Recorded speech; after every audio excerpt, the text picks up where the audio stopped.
तो बच्चों स्टार्ट करते हैं आज की क्लास। बच्चों हमने कैश फ्लो स्टेटमेंट के तीनों फॉर्मेट जो हैं समझ लिए हैं। आज हम उन तीनों फॉर्मेट के मिक्स क्वेश्चन करेंगे।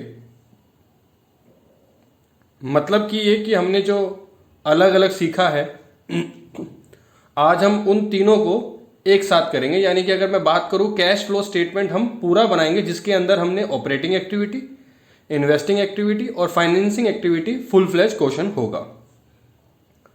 तो स्टार्ट करते हैं क्वेश्चन नंबर 40 से। क्वेश्चन पढ़ते हैं एक बार। From the following balance sheet of Young India Limited prepare cash flow statement. हमें कैश फ्लो स्टेटमेंट बनानी है कि यंग इंडिया लिमिटेड कंपनी की, जिसके अंदर हमारे को एक बैलेंस शीट दे रखी है। बैलेंस शीट के अंदर equity and liability, shares holder fund जिसके अंदर शेयर्स कैपिटल 2.5 लाख 2 लाख के, रिजर्व एंड सरप्लस दे रखा है 1,83,082 का। नॉन करंट लायबिलिटी में लॉन्ग टर्म बोरोइंग्स यानी कि 15% डिवेंचर 80,000 50,000। करंट लायबिलिटी में trade payables, current other current liabilities.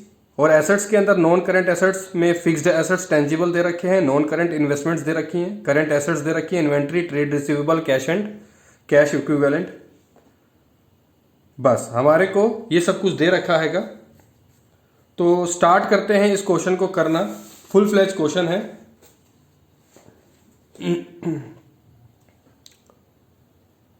तो लिख लेंगे क्वेश्चन नंबर 40।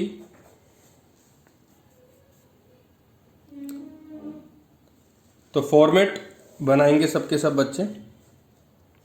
अब ये एक ही फॉर्मेट बनेगा तो इसी फॉर्मेट के अंदर सब कुछ आ जाएगा।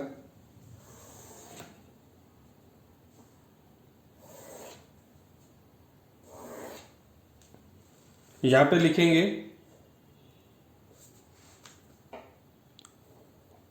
कैश फ्लो स्टेटमेंट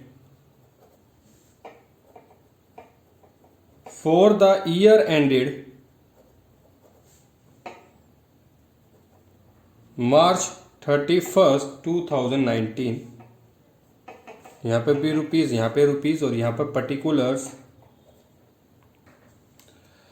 तो आप सब बच्चों को मैं बातें बताता रहूंगा जो हमने ऑपरेटिंग एक्टिविटी, फाइनेंसिंग में, इन्वेस्टिंग में जो हमने सीखी थी। तो सबसे पहले हम ऑपरेटिंग एक्टिविटी बनाते हैं। तो यहां पर ए डालूंगा मैं और यहां पे लिखूंगा cash flow from operating activity.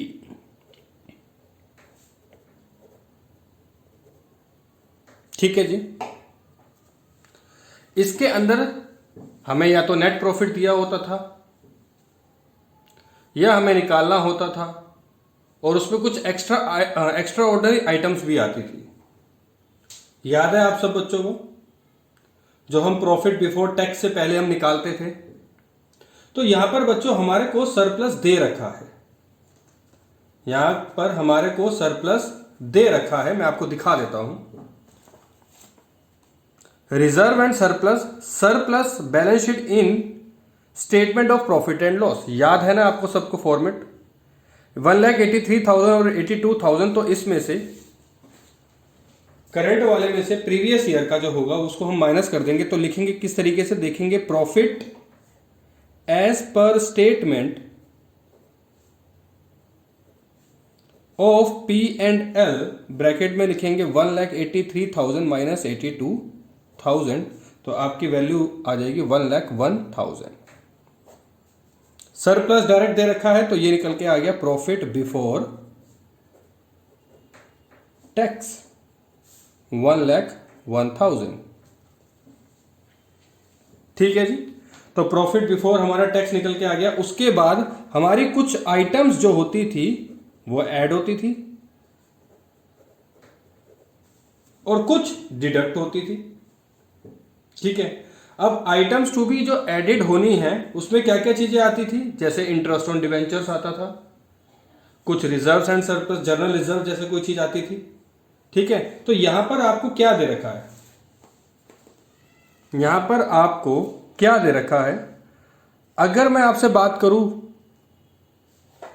ये डिबेंचर्स, देख रहे हैं आप 15% डिवेंचर्स किसके ऊपर, इसके ऊपर लगेंगे 50,000 रुपये के ऊपर। ध्यान रखना 2018 के ऊपर लगेंगे। 31 मार्च 2019 की जब हम बनाएंगे तो 2018 के ऊपर 15% लगता है, जैसे कि हम पहले भी कर चुके हैं। तो हम 50,000 का 15% निकालेंगे। तो यहां लिखेंगे इंटरेस्ट ऑन डिवेंचर्स 50,000 इंटू 15%, तो 7,500 आपका इंटरेस्ट ऑन डिवेंचर्स निकल कर आ गया। अब इसके अलावा आइटम्स टू बी एडिड में और कुछ डालने के लिए और कुछ नहीं है, मतलब कि इसमें और कुछ नहीं दे रखा है आइटम्स टू बी एडिड के अंदर डालने के लिए, तो इसको हम यहीं पर ही छोड़ देंगे।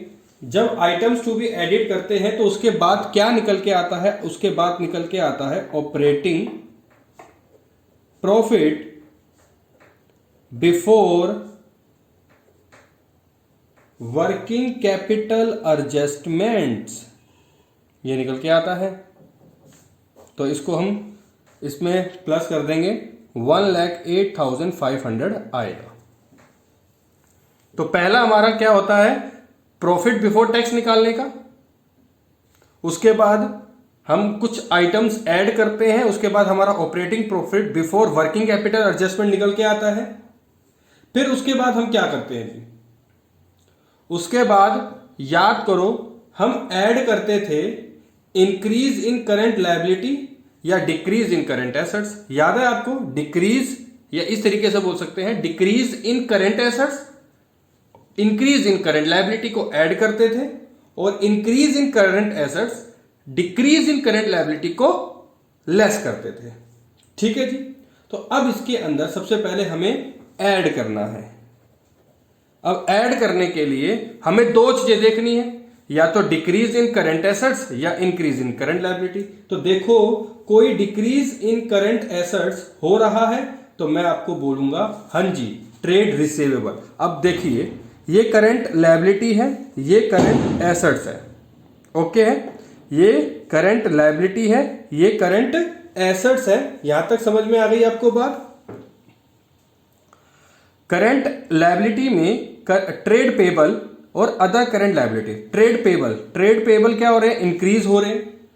ट्रेड पेबल इंक्रीज हो रहे हैं यानी कि क्या होगा, प्लस। अदर करंट लायबिलिटी ये क्या हो रहे हैं, डिक्रीज। ये क्या हो रहे हैं, डिक्रीज, तो ये क्या होंगे, लेस। अब हम करंट एसेट्स में आते हैं। इन्वेंट्री क्या हो रहे हैं जी, इन्वेंट्री क्या हो रहा है, इन्वेंट्री हो रहे हैं 2,06,000 और 1.5 लाख, यानी कि इंक्रीज।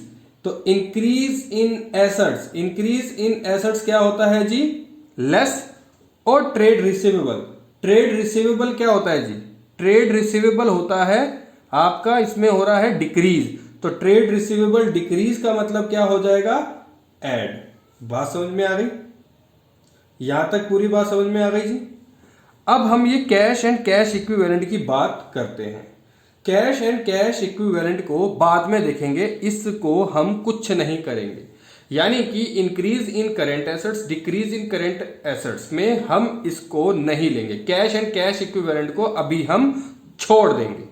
जब फुल फ्लैज हम क्वेश्चन कर रहे होते हैं तो कैश एंड कैश इक्विवेलेंट हम डिक्रीज इन करंट एसेट्स या इंक्रीज इन करंट एसेट्स के अंदर नहीं लेते हैं। इसमें मैं स्टार लगा रहा हूं, ध्यान रखना। कई बच्चे ले लेते हैं तो गलत भी हो जाएगा। चलो हम ऐड करने के लिए यहां पर लिखते हैं decrease in current assets and increase in current liability. चलो अब डिक्रीज इन करंट एसेट्स, कौन कौन से करंट एसेट डिक्रीज हो रहे हैं, तो मैं बोलूंगा आपका ट्रेड रिसीवेबल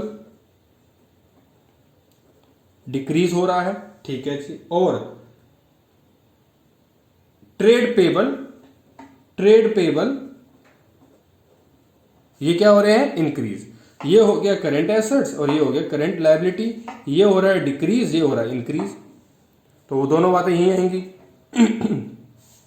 ट्रेड पेबल कितने डिक्रीज हो रहे हैं जी, ट्रेड पेबल डिक्रीज हो रहे हैं 40,000 के, तो 40,000 प्लस हो जाएगा। और ट्रेड रिसीवेबल 40,000 के डिक्रीज हो रहे हैं। ट्रेड पेबल कितने के इंक्रीज हो रहे हैं जी, ट्रेड पेबल इंक्रीज हो रहे हैं जी, 40,000 के ट्रेड पेबल है, मैंने रिसीवेबल देखना था, उसको पेबल देख लिया, और रिसीवेबल में आएगा 38,000। ठीक है जी। अब हम लेस करेंगे यहीं पर ही, increase in current assets and decrease in current liability. आपको बिल्कुल ऐसे ही चलाना है जैसे मैं चला रहा हूं। इसको मैं साफ साफ लिख देता हूं, 38,000। Increase in current assets, current assets में क्या चीज इंक्रीज हो रही है जी, तो मैं बोलूंगा इन्वेंट्रीज, ये आपकी इंक्रीज हो रही है। उसके अलावा डिक्रीज इन करंट लायबिलिटी कौन सी हो रही है जी, अदर करंट लायबिलिटी।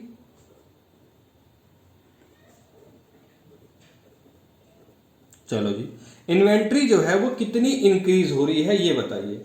इन्वेंट्री जो है वो इंक्रीज हो रही है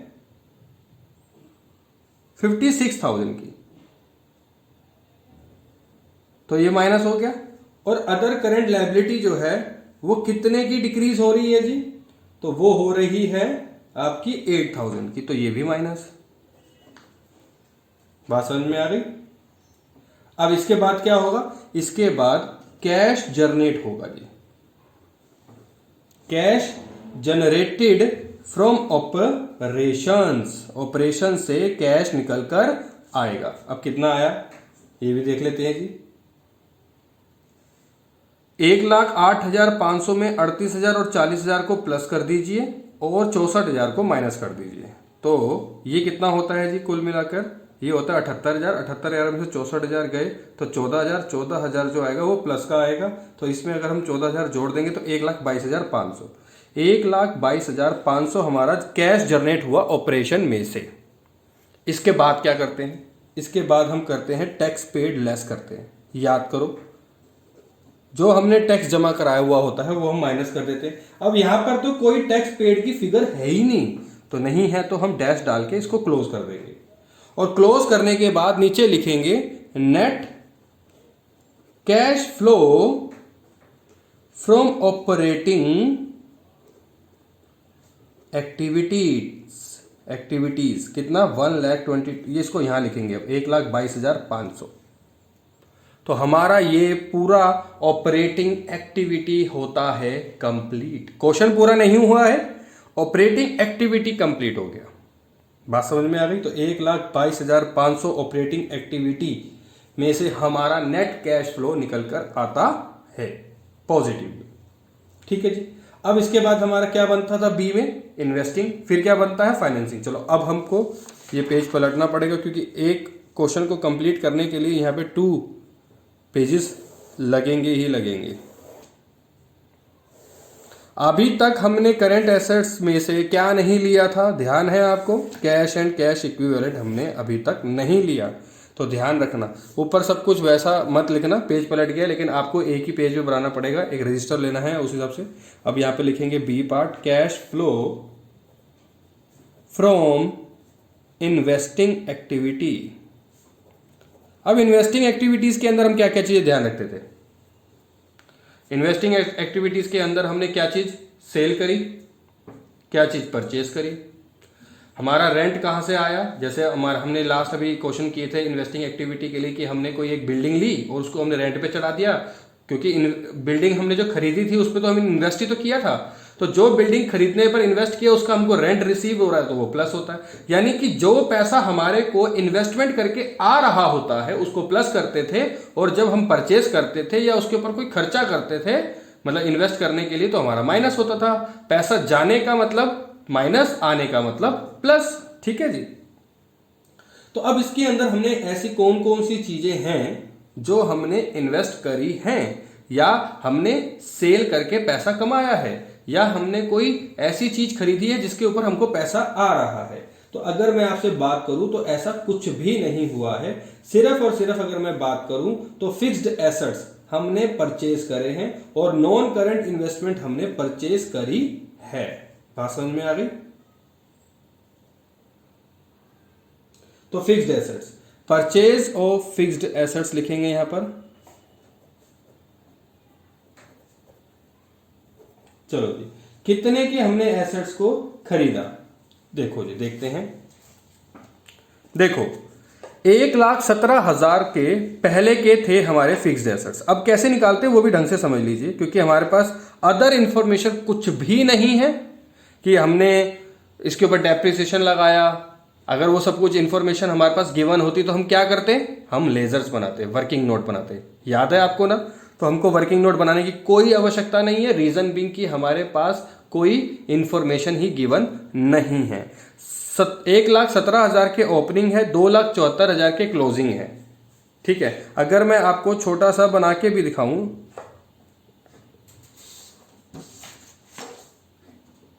इसको मैं आपको एक छोटा सा बना के दिखाता हूं ताकि आपको मैं समझा सकूं कि ये हमारा परचेज हुआ कैसे है।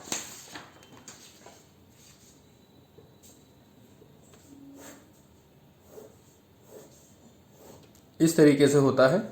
यहां आता है 2 ओपनिंग 1,17,000, यहां आता है बाय बैलेंस CD 2,74,000। हमने इसको क्लोज करना है 274 से, 274 से। अब कहाँ की साइड जो है कम आ रही है, डेबिट की। डेबिट की कम आती है तो क्या होता है जी, टू बैंक, और ब्रैकेट में क्या लिखते हैं, परचेज। ये बैलेंसिंग फिगर होता है। क्रेडिट साइड बच रहा होता है तो सेल होता है बैलेंसिंग फिगर। तो 2,74,000 में से 1,17,000 अगर हम माइनस करेंगे तो 1,57,000 आएगा। तो ये परचेज की वैल्यू आ गई। ठीक है, हालांकि हमारे को बनाने की कोई ज़रूरत नहीं है। क्यों?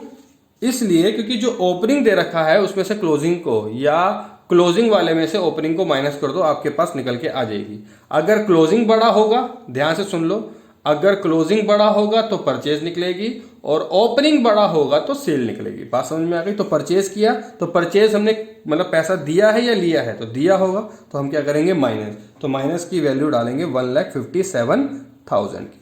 उसी हिसाब से परचेज हमने किया होगा, इन्वेस्टमेंट भी, रीजन बीइंग की जो हमारे पास 2019 की वैल्यू है वो ज्यादा की है, 68,000 की और 55,000 की प्रीवियस ईयर की है। दिखा देता हूं मैं आपको, 55,000 और 68,000, तो कितने का डिफरेंस है जी, 13,000 का। तो 13,000 हम यहां पर लिखेंगे। अब हमारे पास इसके अलावा कोई इंफॉर्मेशन गिवन नहीं है तो यहां लिखेंगे नेट कैश फ्लो। अब ये यूज लिखेंगे, रीजन बीइंग की माइनस में आ रहा है, यूज्ड इन, और यहां पे लिखेंगे इन्वेस्टिंग एक्टिविटी। अगर ये प्लस में आ रहा होता तो हम क्या करते, सिर्फ फ्लो लिखते और छोड़ देते। इसको हम करेंगे क्लोज, क्लोज करके यहां पे लिखेंगे 1,70,000। बात समझ में आ गई जी? तो ये था हमारा क्वेश्चन 40 का बी पार्ट, जिसमें हमने cash flow from investing activity बनाया। अब हम करेंगे सी पार्ट, जिसमें हम बनाएंगे cash flow from financing activity. अब फाइनेंसिंग एक्टिविटी के लिए हमको क्या चीज ध्यान रखनी है जी, एक तो कैपिटल। अगर हमारे पास कैपिटल गिवन होगी तो इक्विटी शेयर कैपिटल, डिवेंचर्स भी हमारे को दे रखे हैं, और डिवेंचर के ऊपर इंटरेस्ट भी हमारे को मिला है, तो हम इन सब बातों का ध्यान रखेंगे। तो चलो जी स्टार्ट करते हैं। हम देखते हैं पहले एक बार क्वेश्चन को अच्छे से। देखो जी, हमें कैपिटल दे रखी है, शेयर कैपिटल दे रखी है, तो इसको हम इक्विटी शेयर कैपिटल, क्योंकि इक्विटी शेयर कैपिटल का ही पार्ट है जो कि हमारे इस बार के ज्यादा है तो पॉजिटिव में आ जाएंगे, कम होगा तो नेगेटिव में आ जाएंगे। वैसे हालांकि ज्यादातर ये पॉजिटिव में ही निकलता है। उसके अलावा हमारे को क्या दे रखा है जी, डिवेंचर्स। डिवेंचर्स पहले कितने के थे, 50,000 के, अब हो गए कितने के, 80,000 के। तो हमारे ये प्रोसीड हुई ना, वैल्यू बढ़ गई है ना, तो ये पॉजिटिव में आ जाएगी। और हम इस करंट का जो हमारा ये 50,000 है, इसके ऊपर जो हमने डिवेंचर्स यानी कि जो एक्स्ट्रा ऑर्डिनरी आइटम है उसको हमने क्या कर देना हैगा, यहां पर माइनस। बात समझ में आ गई? जो हमने ऑपरेटिंग एक्टिविटी के अंदर इंटरेस्ट ऑन डिवेंचर को प्लस किया था 15% निकाल के, वो ही हमें यहां पर माइनस करना है, क्योंकि 15% जो हमारे को डिवेंचर इंटरेस्ट दे रखा है वो एक तरीके से क्या दे रखी है, एडजस्टमेंट। अदर इंफॉर्मेशन गिवन होती है तो हमारा डबल इफेक्ट होता है। तो ध्यान रखना, फाइनेंसिंग एक्टिविटी के अंदर सबसे पहले शेयर कैपिटल, कैपिटल की वैल्यू यहां लिखेंगे, proceeds from issue of equity share capital. पहले कितने के थे जी, पहले थे हमारे 2 लाख के, अब हो गए 2.5 लाख के, तो 50,000 रुपए इंक्रीज हुए तो प्लस। नेक्स्ट अब हम करेंगे proceed from issue of 15% debentures. ये भी हमारे पहले कितने के थे जी? ये पहले के थे 50,000 के, अब हो गए 80,000 के, तो 30,000 के बढ़ गए, तो ये भी होंगे प्लस के। अब यहां पर हम निकालेंगे इंटरेस्ट ऑन डिबेंचर्स। हमने एक्स्ट्रा ऑर्डिनरी आइटम्स के अंदर 15,000 का, सॉरी 50,000 का 15% निकाल के हमने ऐड किया था, यहां हम माइनस करेंगे क्योंकि इसका डबल इफेक्ट पड़ता है, एक पॉजिटिव का और एक नेगेटिव का। बस अब इसके अलावा और कुछ नहीं आना, तो हमारा निकल के आ जाएगा नेट कैश फ्लो फ्रॉम, ये यूज नहीं हो रहा क्योंकि पॉजिटिव में निकलेगी, फाइनेंसिंग एक्टिविटीज। क्लोज करके 50,000 30,000 80 में से हमारे 7500 गए तो 72,500। तो हमारा ये net cash flow from financing activity से भी निकल कर आ गया। चलो जी, यहां तक समझ में आ गया। अब हम क्या निकालेंगे? नेट इंक्रीज या decrease in cash and cash equivalent.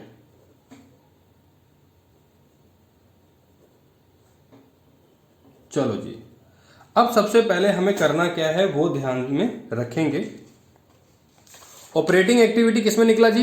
Positive में 1,22,500। चलो जी, इसकी हम अब आपको करके दिखाते हैं। 1,22,500 जो है वो पॉजिटिव में निकला, और एक पॉजिटिव में निकला 72,500 फाइनेंसिंग का, 72,500 फाइनेंसिंग का। तो अब हम इसको कर देंगे प्लस 1,95,000 आ रहा है पॉजिटिव का। यहां तक समझ में आ गया? 1,95,000 पॉजिटिव का आ रहा है, और नेगेटिव में हमारा 1,70,000 है। 1,70,000 दिखा देता हूं, ये 1,70,000 नेगेटिव का है, तो 1,95,000 में से 1,70,000 माइनस कर देंगे तो 25,000 निकल के आ गया। अब ये जो 25,000 निकल के आया वो हम यहां लिखेंगे नेट इंक्रीज या decrease in cash and cash equivalent. तो 25,000 यहां लिखेंगे हम। बात समझ में आ गई? ये हमारा कहां से आया 25,000? ऑपरेटिंग को और फाइनेंसिंग को हमने प्लस किया क्योंकि दोनों पॉजिटिव की वैल्यू थी, और 1,70,000 को माइनस कर दिया तो 25,000 निकल के आ गया नेट इंक्रीज या decrease in cash and cash equivalent. या तो यहां पर बढ़ेगा या घटेगा। यहां तक समझ में आ गया? अब ध्यान देने वाली बात जो है, हमारा एक चीज रह गई है अब इस पूरे क्वेश्चन के अंदर, वो क्या रह गया है? वो रह गया है ये कैश एंड कैश इक्विवेलेंट। बाकी सब हो चुका है, बस ये रह गया। अब इसको कैसे यूज करेंगे वो देखना। इसका जो बिगिनिंग वाला पार्ट है 70,000, देखो यहीं से ही हमारा चेक भी हो जाएगा, यहीं से हमारा चेक भी हो जाएगा कि क्या ऑपरेट जो हमने कैश फ्लो स्टेटमेंट बनाया हमने ठीक बनाया या गलत बनाया। तो इसके अंदर हम ऐड करते हैं cash and cash equivalent in the beginning of the period. कितना था जी? 70,000। तो अब हमारा जो निकल के आया वो क्या निकल के आया? Cash and cash equivalent, cash and cash equivalent at the end of the period. कितना निकल के आया? 95,000। 95,000। अब इधर देखते हैं हमारा ओपनिंग कितना था जी बिगिनिंग का? 70,000। क्लोजिंग कितना आया? 95,000। क्या हमने इस 95,000 को अपने आप लेके आए हैं? नहीं जी, हमने इस 25,000 रुपए के साथ इस 70,000 को प्लस किया तो 95,000 अपने आप निकल के आ गया। तो जब 95,000 अपने आप निकल के आ गया, और जो cash and cash equivalent at the end of the period जो है, यानी कि जो कैश और कैश इक्विवेलेंट का जो हमारा क्लोजिंग है वो 95,000 है, और हमारा आंसर भी 95,000 आया। इसका मतलब जो हमने जितनी भी ये सारी चीजें करी है बिल्कुल ठीक करी हैं। तो ये कैश फ्लो स्टेटमेंट का चेक करने का तरीका भी होता है, और जिसकी वजह से हमारे आंसर, अगर हमारा हम ओपनिंग के साथ, जैसे हमने ऑपरेटिंग, फाइनेंसिंग और इन्वेस्टिंग तीनों को प्लस माइनस करके जो भी वैल्यू आती है, उस वैल्यू को जब हम कैश, ओपनिंग कैश के साथ प्लस करते हैं, और ओपनिंग कैश के साथ प्लस करने के साथ हमारा कैश का जो क्लोजिंग है उसके साथ ये वैल्यू मैच हो जाए, विच मीन्स हमारा एक एक पॉइंट बिल्कुल ठीक है। बात समझ में आ गई है आपको बच्चों को? चलो, तो ये था हमारा क्वेश्चन नंबर 40। अब इसके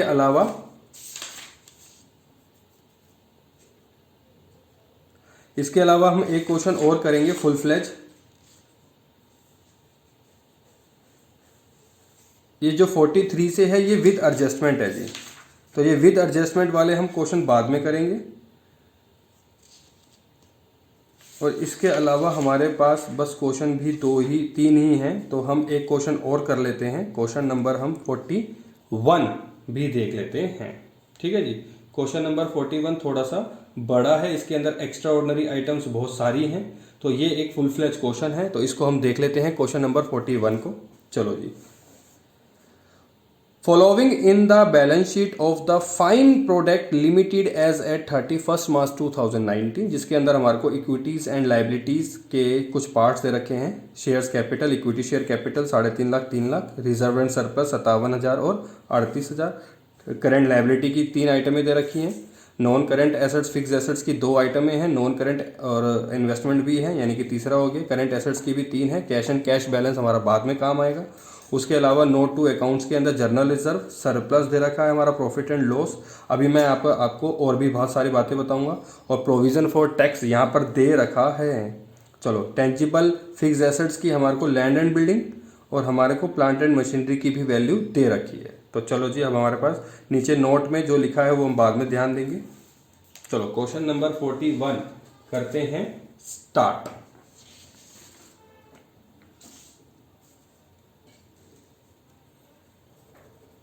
विदाउट एडजस्टमेंट का क्वेश्चन नंबर 41 जो है फुल फ्लेज क्वेश्चन है। ध्यान से समझिएगा और एक एक चीज ध्यान से देखिएगा, ताकि जब आप विद एडजस्टमेंट वाले क्वेश्चन करें तो उसमें आपको ज़्यादा प्रॉब्लम्स ना हो। ये किसी काम का नहीं है, ये ऐसे बन गया।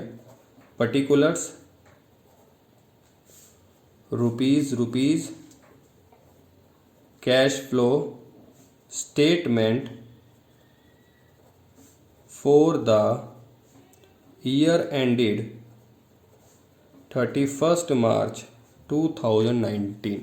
चलो, सबसे पहले हम क्या चीज़ लेते हैं? सबसे पहले हम लेते हैं ए पार्ट बनाएंगे, जिसमें हम लिखेंगे cash flow from operating activities. एक एक चीज बाय साइड, मतलब एक एक चीज बारी बारी ध्यान रखनी है। ठीक है, सबसे पहले हमने कैश फ्लो फ्रॉम ऑपरेटिंग लिखा।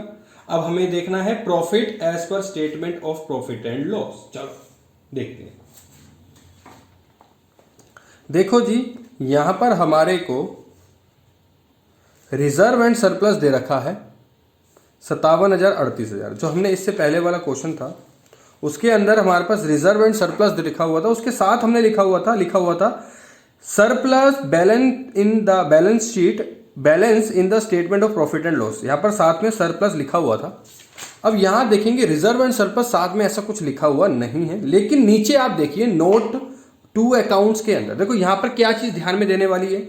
नोट टू अकाउंट्स के अंदर लिखा हुआ है सरप्लस जो balance sheet in statement of profit and loss 27,000 और 18,000। हमें ये वाली वैल्यू लेनी होती है, surplus balance in the statement of profit and loss. यहां का हमें लेना होता है प्रॉफिट। ध्यान रखना, इस 40 वाले क्वेश्चन के अंदर लिखा हुआ था, यहां पर ऊपर नहीं लिखा हुआ था। दिखा देता हूं, यहां ऊपर नहीं लिखा हुआ था लेकिन यहां नीचे लिखा हुआ है, तो हमें नीचे में से उतारना है। 27,000 और 18,000 इन दोनों का जो डिफरेंस होगा वो ही आएगा प्रॉफिट। तो यहां लिखेंगे प्रॉफिट एज पर स्टेटमेंट। हमें यही लेना होता है, स्टेटमेंट वाला ही लेना होता है प्रॉफिट। जो प्रॉफिट एंड लॉस का स्टेटमेंट वाला जो बैलेंस होता है हमें वही लेना होता है 9,000, जो कि हम लिखेंगे यहां पर। ठीक है जी। उसके बाद हमारे को कुछ आइटमें, कुछ एक्स्ट्रा ऑर्डिनरी आइटमें तो है नहीं, तो कुछ आइटम्स टू बी एडिड, यानी कि आइटम्स जो है हमें एडिट करनी है। Items to be added. अब आइटम्स टू बी एडिड के अंदर क्या क्या चीजें आती हैं? प्रोविजन फॉर टैक्स, जो इससे पहले वाले क्वेश्चन में नहीं था, इसमें है। जर्नल रिजर्व इसमें है। गुडविल इसमें है। प्रपोज डिविडेंड भी इसमें है। अब आप कहोगे प्रपोज डिविडेंड कहाँ है? तो प्रपोज डिविडेंड जो है वो नीचे है। देखो ये नोट में जो लिखा हुआ था, propose dividend on equity for the year ended 31 March 2018 and 19 39,000 and 45,000 respectively. बात समझ में आ गई? यहाँ पर आपको दे रखा है। और ये सारी बातें जो हैं आइटम्स टू बी एडिड के अंदर आती हैं। अब किस तरीके से आती हैं वो देखते हैं। सबसे पहले हम देखेंगे प्रोविजन फॉर टैक्सेशन। अब बताओ वैल्यू कौन सी आएगी प्रोविजन फॉर टैक्सेशन की। प्रोविजन फॉर टैक्सेशन जो है हमारे पास जो इस साल का यानी कि 2019 का प्रोविजन फॉर टैक्स 2019 का क्या है, कितना है जी 32,000। तो हमें ये वैल्यू लेनी पड़ेगी 32,000। ये मैंने लाइन डाल दी है ताकि पता लग जाए कि सामने सामने इसका ही है। उसके बाद क्या आएगा जर्नल रिजर्व, क्योंकि जर्नल रिजर्व जो है वो भी हमारा आइटम्स टू बी पार्ट का मतलब आइटम्स टू बी एडिड का पार्ट है। अब जर्नल रिजर्व यहां पर क्या दे रखा है, जर्नल रिजर्व जी बिल्कुल दे रखा है, ये रहा नोट टू अकाउंट के अंदर, ये रहा 30,000 और 20,000। हमें इनका डिफरेंस लेना होता है, तो डिफरेंस कितना है जी इसका 10,000, तो यहां पर आएगा 10,000। उसके अलावा जर्नल रिजर्व कह रहा हूं गुडविल भी आती है जी। गुडविल कहाँ है जी, यहां पर गुडविल भी दे रखी है, ये रही जी गुडविल इंटेंजिबल में, यहाँ 40 है यहाँ 50 है, तो कितने का डिफरेंस है जी गुडविल का 10,000 का। और गुडविल में हमेशा कम की ही वैल्यू आती है, मतलब कि पिछले साल के मुकाबले, तो यहाँ पर 10,000 हो गया। उसके अलावा प्रपोज डिविडेंड भी आएगा जी यहाँ पर, प्रपोज डिविडेंड जी यहाँ पर ओपनिंग और क्लोजिंग, यानी कि जो हमारे को 2019 का वैल्यू दे रखी होगी वो लेनी होती है 45,000, तो यहां पर भी आएगा जी 45,000। तो ध्यान से दीजिएगा, इसमें हमने करंट ईयर का लिया यानी कि इस साल का लिया, इसमें भी हमने इस साल का लिया 2019 का, और ये हमने डिफरेंसेस लिए। ध्यान रखना जी ये डिफरेंसेस ही आते हैं हमेशा। बात समझ में आ गई। मैं एक एक चीज अब लिखवा रहा हूं क्योंकि अब फुल फ्लैश क्वेश्चन शुरू हो गए हैं, तो आपके माइंड में ये सारी बातें जम जाए। अब इन सबको कर दो प्लस, क्योंकि इसके अलावा और कुछ नहीं आना। 32,000, 10,000, 42 और 52 और 45 को प्लस करेंगे तो 97,000 आ जाएगा इधर। अब ये निकल के क्या आया जी, ये निकल के आया operating profit before working capital adjustments. अब इन दोनों को कर दो प्लस, 9,000 और 97,000 को प्लस करेंगे तो हमारा आएगा 1,06,000। ठीक है जी, अभी तक हमारा ये निकला है क्या, operating profit before working capital adjustment ही निकला है। अभी हमारा पूरा ऑपरेटिंग हुआ नहीं है। अब इसके बाद क्या करते थे जी, लिखेंगे add decrease in current assets and increase in current liability. तो पहले इसके देख लेंगे, नहीं तो हम 4-5 वो छोड़ देते हैं जगह, और यहां पर लिख देंगे लेस में increase in current assets and decrease in current liability. ये हम थोड़ा सा स्पेस छोड़ते हैं 2-3 चीजों का। अब देखते हैं क्या क्या चीजें दे रखी हैं। देखो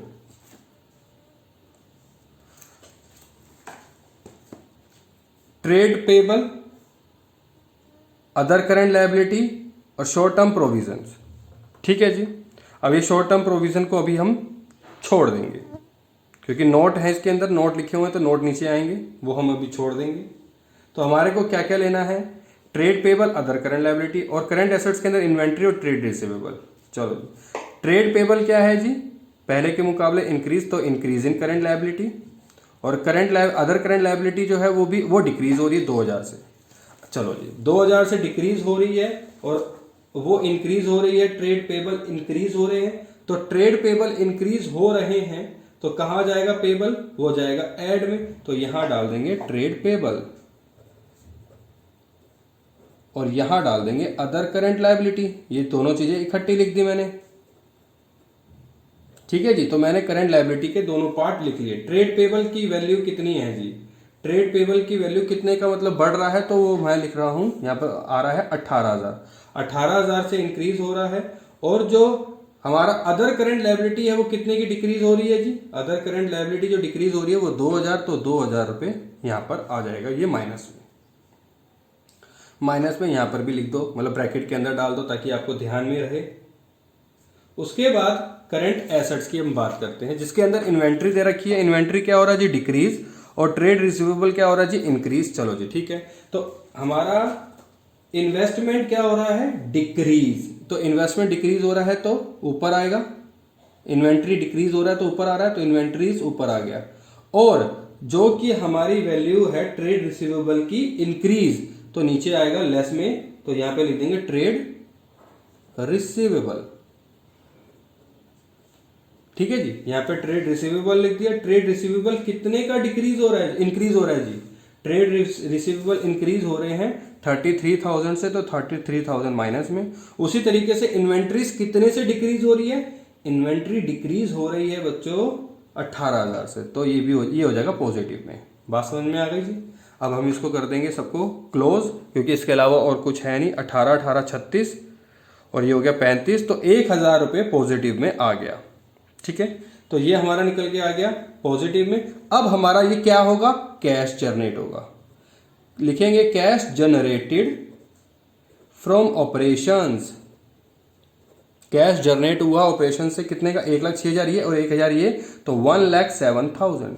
उसके बाद हम क्या करते हैं, लेस टैक्स पेड। क्या हमने कोई टैक्स पेड किया है, क्वेश्चन नंबर 40 में कोई इंफॉर्मेशन हमारे पास गिवन नहीं थी, लेकिन यहां है। देखो जी मैं आपको दिखा देता हूं, ये जो शॉर्ट टर्म प्रोविजन है, ये शॉर्ट टर्म प्रोविजन है, ये हमारा टैक्स का पार्ट है। यानी कि ये जो 28,000 है, देखो हमारा वर्किंग नोट नंबर 2, यानी कि ये रहा प्रोविजन फॉर टैक्स, ये लिखा भी हुआ है प्रोविजन फॉर टैक्स। यहां पर वर्किंग नंबर 2 में 32,000 और 28,000, तो ये 28,000 ये लेस हो जाएंगे।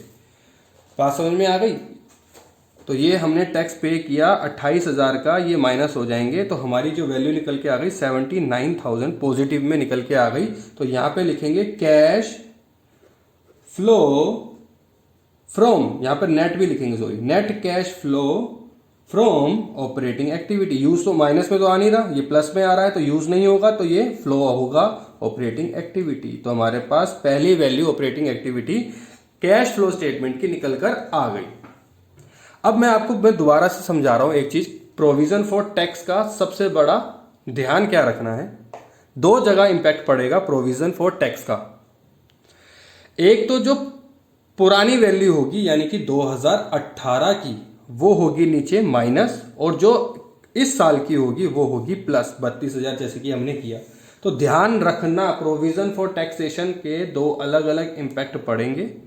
ठीक है, एक तो यहां पे पड़ेगा 32,000 का पॉजिटिव में, और एक पड़ेगा नेगेटिव में टैक्स पेड के रूप में। पिछले साल का और इस साल का प्लस हो जाएगा। बात समझ में आ गई।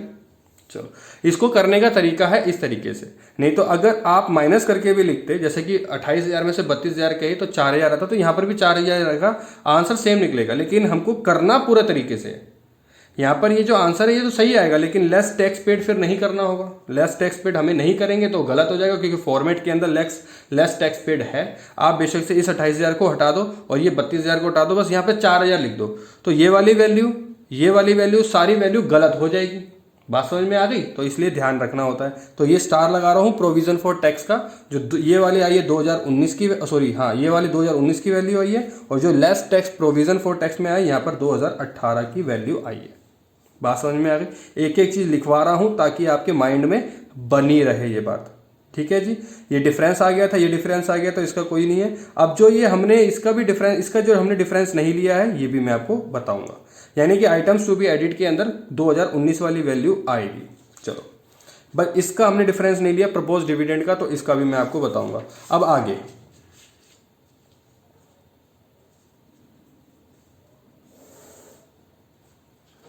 अब हमें क्या बनाना है जी, इन्वेस्टिंग एक्टिविटी।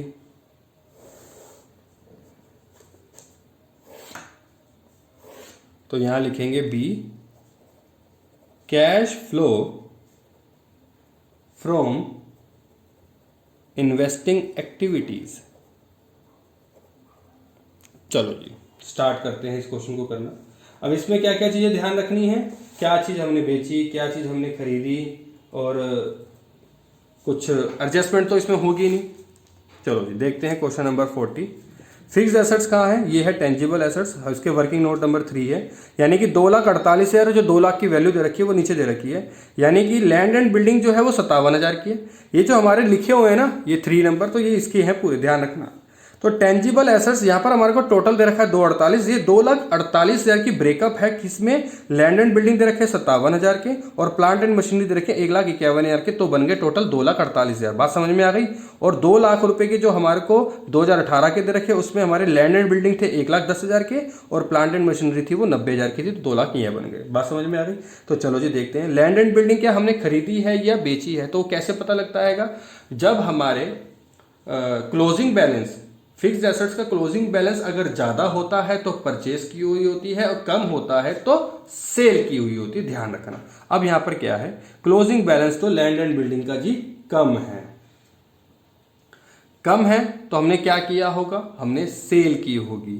और प्लांट एंड मशीनरी में जो क्लोजिंग बैलेंस है वो ज्यादा है तो हमने क्या की होगी, परचेज। अब लैंड एंड बिल्डिंग में कितने की सेल करी होगी वैल्यू, 1/10 में से 57,000 माइनस कर दो तो 53,000 की तो सेल आ गई, 53,000 की तो सेल आ गई। और हमने 1,91,000 में से 90,000 माइनस कर दो तो 1,01,000 होता है, जो कि हमने क्या की होगी, परचेज, क्योंकि क्लोजिंग बैलेंस क्या है, ज्यादा। यहां तक समझ में आ गई बात। तो यहां पर हमको इसके लेजर बनाने की कोई आवश्यकता नहीं, क्योंकि कोई इंफॉर्मेशन और कोई गिवन है नहीं। इसके अलावा एक और हमारे को दे रखी है फिक्स्ड एसेट्स का ही नॉन करंट इन्वेस्टमेंट, इसमें 35,000 है और 10,000 है, तो हमारा क्लोजिंग बैलेंस क्या है, ज्यादा है, तो ये भी हमने क्या की होगी, परचेज। ये हमने परचेज की होगी कितने की जी, 25,000 की। बात समझ में आ गई। क्लोजिंग बैलेंस ज्यादा हुआ फिक्स्ड एसेट्स में तो परचेज और कम हुआ तो सेल। ठीक है जी। चलो, तो हमने 2 चीजें परचेज करी है, 1 चीज सेल करी है, तो कितना आसान हो गया इन्वेस्टिंग एक्टिविटी में। तो यहां पर लिखेंगे सबसे पहले सेल, क्योंकि एक ही फिगर है, तो sale of land and building, land and building को हमने बेचा, बेचा तो पैसा आया होगा, तो ये पॉजिटिव। कितने में बेचा जी, 53,000 रुपये में, कोई डेप्रिसिएशन कुछ नहीं है। आगे प्रोसीड, या फिर सीधा लिख दो purchase, purchase of non current investments, हमने परचेज करी है तो पैसा गया होगा तो माइनस में कर दो 25,000। और हमने एक चीज और परचेज करी है जी, प्लांट एंड मशीनरी, क्योंकि उसका क्लोजिंग बैलेंस क्या था जी, ज्यादा था, तो कितने की परचेज करी, 1,01,000 की, तो ये भी माइनस में, क्योंकि पैसा गया होगा। अब इसको क्लोज कर दो, क्लोज करोगे तो इसका 1,01,000 ये 1,25,000 है, तो 1,26 में से 53 गए तो 73,000 माइनस में आ जाएगा जी। ठीक है जी। तो ये आ गया 73,000, और इसको यहां ना लिख के सीधा नीचे लिखो 73,000, क्योंकि एक ही वैल्यू निकली है। यहां पे लिखेंगे net cash used in investing activity, investing activity में हमने पैसा इस्तेमाल किया है। बात समझ में आ गई जी। तो ये हमारा इन्वेस्टिंग एक्टिविटी 73,000 माइनस में निकल गया। अब हमारे को सी बनाना है। सी क्या है जी, cash flow from financing activity. अब फाइनेंसिंग एक्टिविटी में हमें क्या चीज ध्यान रखनी है, equity share capital, debentures interest के ऊपर कुछ है या नहीं है। तो चलो जी देखते हैं अब हम इस क्वेश्चन को भी।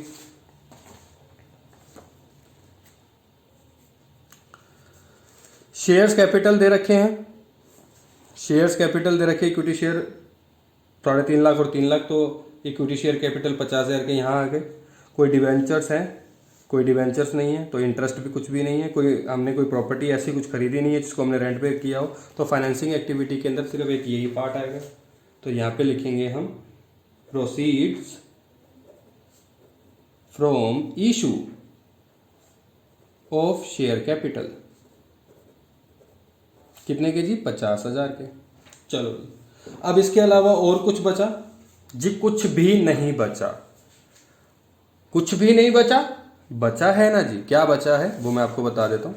प्रपोज डिविडेंड बचा है, क्योंकि हमने उस साल 2019 की तो हमने इसको वैल्यू ले ली, 2018 की तो बची है ना, वो तो इन्फॉर्मेशन गिवन है, हमें सारी चीजें लेनी होती, ध्यान रखना जी। तो यहां लिखेंगे अब डिविडेंड पेड, ये हमने पे किया। अब देखो जी, यहां पर हमने क्या किया था, प्रपोज डिविडेंड को ऐड किया था, आइटम्स टू बी एडिड के अंदर प्रपोज डिविडेंड ये ऐड हुआ था। यहां पर क्या होगा, माइनस, कितने की वैल्यू होगी, पिछले साल की जो थी 2018 की 39,000 रुपये, तो वो हो जाएगी माइनस। ध्यान रखना, ये 2018 की वैल्यू है, वो 2019 की थी, मैं दिखा देता हूं। ये रहा प्रपोज डिविडेंड 2018 का 39,000 और 2019 का 45,000। तो 2019 की जो वैल्यू थी वो हमने आइटम्स टू बी एडिड के अंदर ऐड कर दी थी, और cash flow from financing activity के अंदर डिविडेंड पेड जो है वो माइनस कर देंगे 2018 वाला। बात समझ में आ गई? एक जगह प्लस और एक जगह माइनस। जिस तरीके से हमने प्रोविजन फॉर टैक्स का किया था, एक जगह प्लस एक जगह माइनस, उसी तरीके से प्रपोज डिविडेंड का भी एक जगह प्लस एक जगह माइनस करना है। गुडविल का तो हमें डिफरेंस लेना हैगा, और दूसरा हमने किस चीज का डिफरेंस लिया था?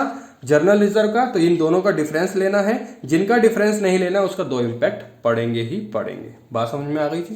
चलो, तो अब इसके अलावा फाइनेंसिंग एक्टिविटी का कोई और पार्ट हमें नहीं दे रखा, तो यहां लिखेंगे नेट कैश फ्लो होगा फ्रॉम फाइनेंसिंग एक्टिविटी में से, क्योंकि इसमें पैसे जो हमारी वैल्यू निकल के आएगी वो निकल के आएगी जी पॉजिटिव वाली। कितनी आई है? 11,000 की पॉजिटिव की। बात समझ में आ गई जी? अब हम क्या निकालेंगे? हमें अब निकालना है कैश हमारा इंक्रीज हो रहा है या डिक्रीज हो रहा है। तो लिखने का तरीका नेट इंक्रीज या decrease in cash and cash equivalent.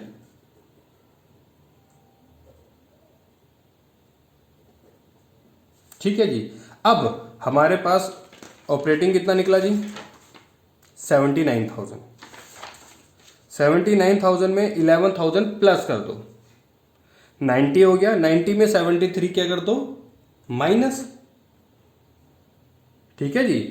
90 में से 73 कर दो माइनस, तो हमारा क्या निकल के आ गया? 17,000 पॉजिटिव में। बात समझ में आ गई? 17,000 ही तो निकल के आ गया।